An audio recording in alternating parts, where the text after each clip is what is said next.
Hello guys! Welcome po sa aming YouTube channel. Today, magluluto po tayo ng dinengdeng. Gagamit po tayo ng sitaw, okra, at patula.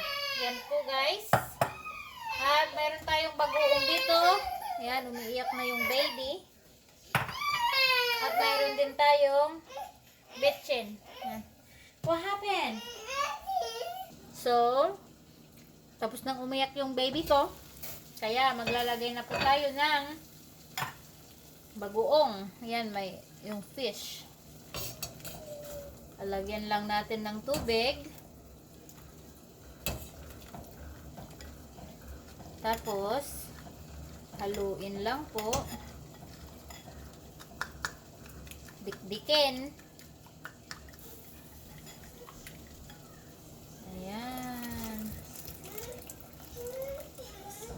What happened, baby? You're crying again.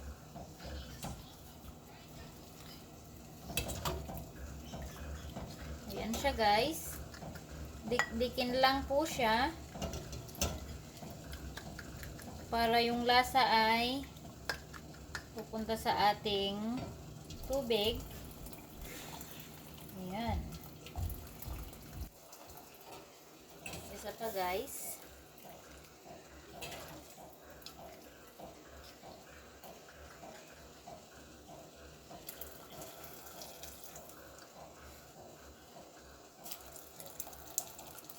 Ayan siya.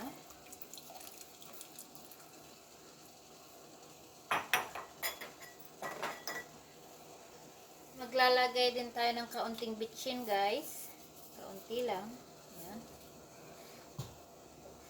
At antayin nating kumulo yung ating tubig. Ayan na nga po, kumukulo na yung ating tubig. Lagay na natin yung sitaw. Ayan, sitaw.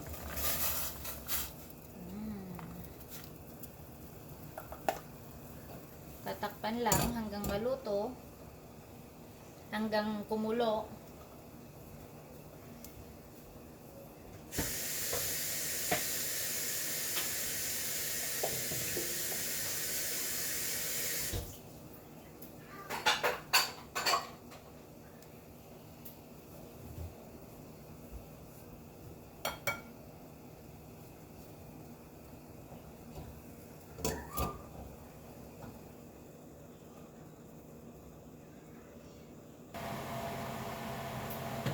Mamaya po guys, magpiprito tayo ng tilapia gamit po ng pan na to.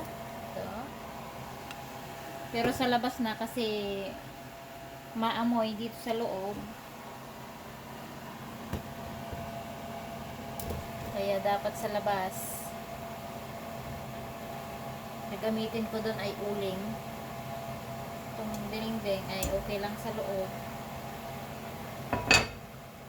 Talsik-talsik din yung mantika kasi kaya mas maganda sa labas magluto ng pritong isda guys.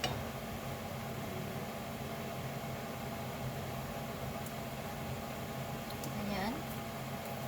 Tignan ko lang kung luto na yung ating gulay.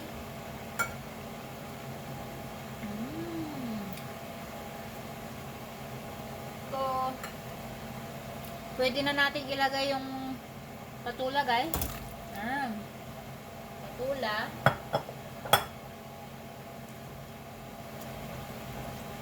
Ayan siya.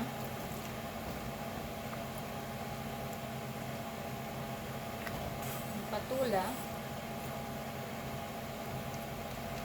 Plain lang tong ginawa ko guys. Walang karne, walang isda. Plain lang na gulay. At magpiprito ako mamaya ng isda para mayroong kwan ilalagay sa loob, ilalagay sa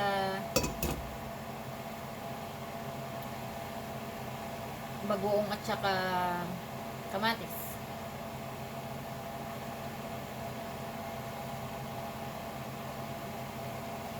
So, ito na po guys. Pwede na rin natin ilagay yung okra para magsabay silang maluto ng patula. Yan. Okra.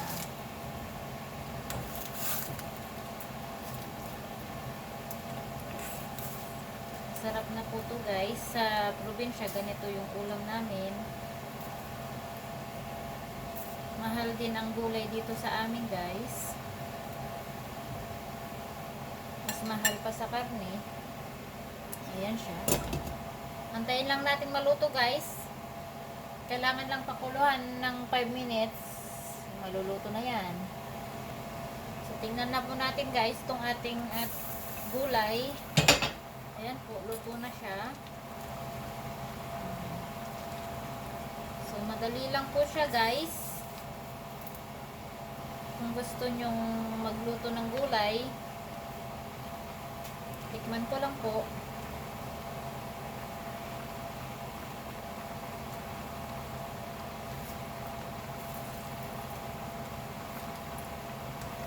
Tama na po yung lasa. Nasa sa inyo po kung gusto nyo ng maalat at gusto nyo matabang, yung timpla nyo ang gagawin nyo po guys. Ayan. Luto na yung ating gulay. Ayan na po siya guys. Tayin ko na yung apoy.